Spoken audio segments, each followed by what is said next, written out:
Do you wish to hear the story of a man so vile, so monstrous, so consumed by darkness that his very name became a shadow across an entire nation? Luis Alfredo Garavito, known to some as La Bestia. A moniker given to him by the media because of how mutilated he would leave the bodies of the victims he left behind.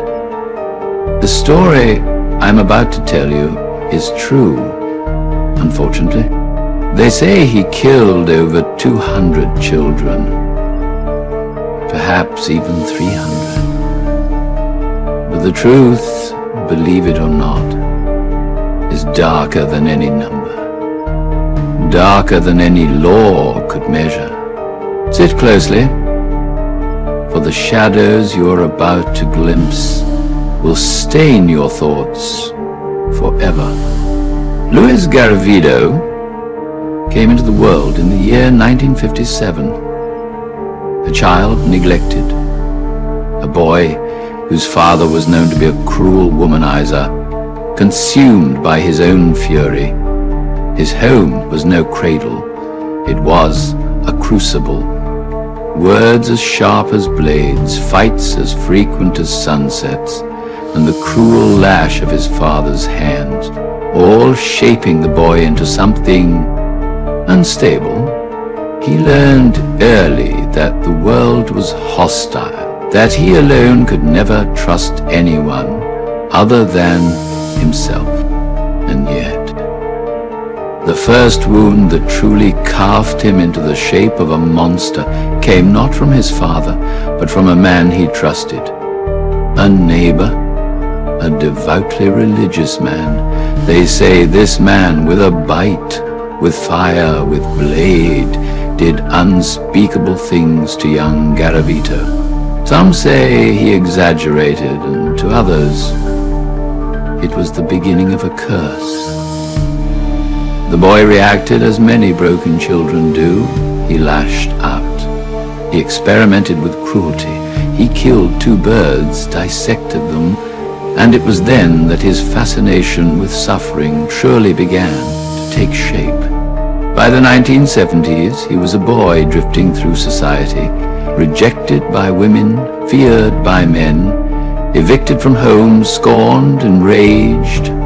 Yet he showed charm, a twisted charm that masked the rot within.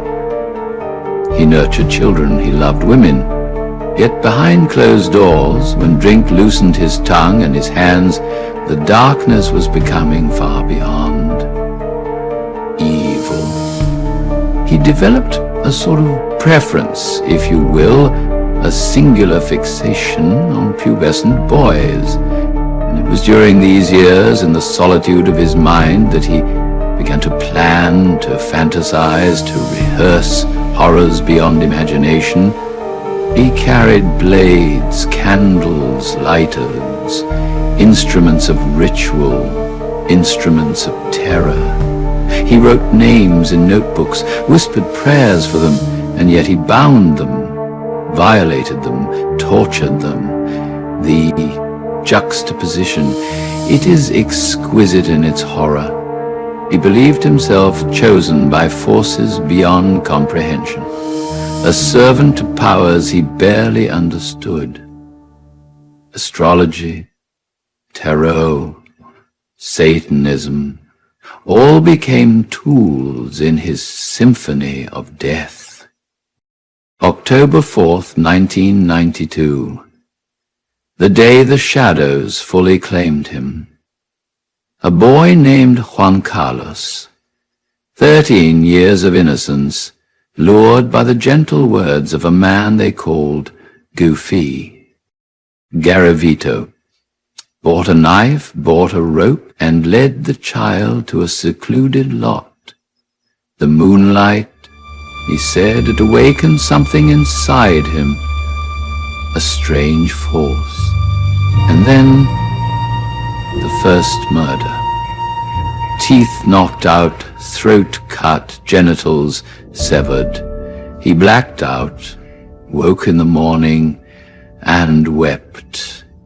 But the beast was not sated. This was only the beginning. For years he perfected his evil craft. He wore disguises, a priest, a teacher, an old man, to lure children. He offered work, gifts, money, and when trust was gained, he led them to hidden places. There he bound them, assaulted them, tortured them with screwdrivers, blades, fire, his own hands. He severed toes, genitals, sometimes decapitating his victims alive. The children, they were innocent, their eyes wide with terror, and yet, to him they were instruments, sacrifices, pawns in his endless ritual.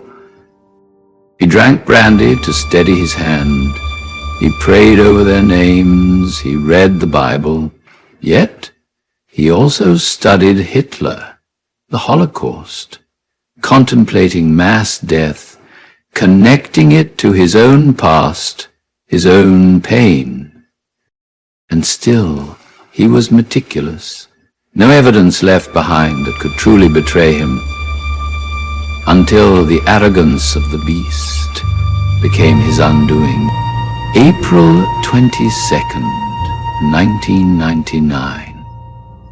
The night he was caught, not by a grand plan, not by heroics, but by the fragile threads of his own obsession.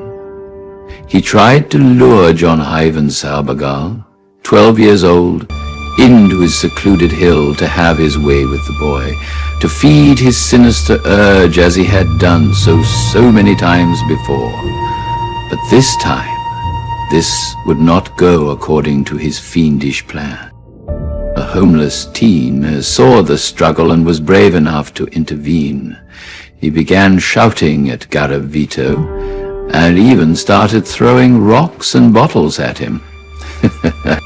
This led Garavito to chase the young man with his blade in hand. The teen and the younger boy both took off running, with Garavito hot on their heels.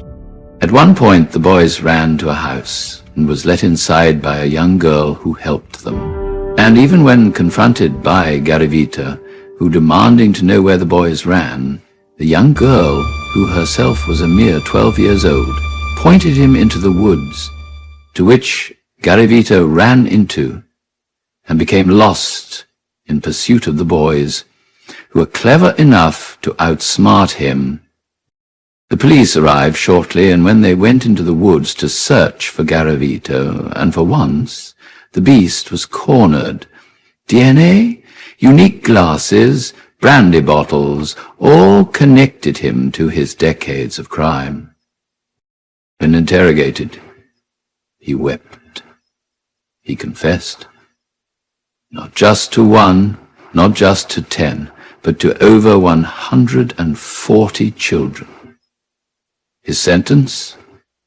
1,853 years. Yet Colombian law allowed only 40. Even in chains, even in prison, the shadow of the beast remained. He crafted trinkets, whispered dreams of ministry, feigned piety, yet the darkness within him never truly died. Luis Alfredo Garavito, La Bestia, also known as the Beast, died on October 12, 2023, weakened by disease, frail and blind. The world he had terrorized finally freed from his grasp. But remember, evil does not always die with the body. It lingers in the shadows, in the unspoken fears of children, in the hearts of men who glance too long into darkness. And like all darkness, if ignored, it waits for another soul to awaken it. So heed this tale.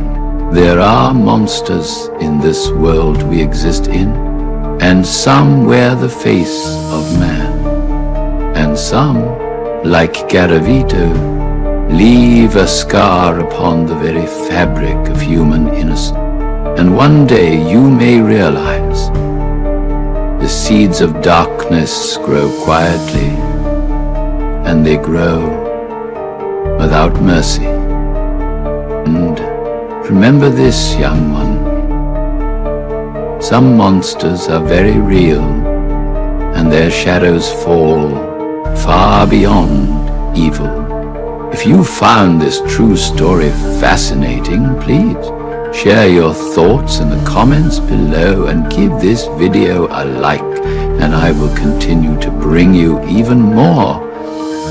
Hit that subscribe button to join our coven of like-minded individuals, because this is where you belong.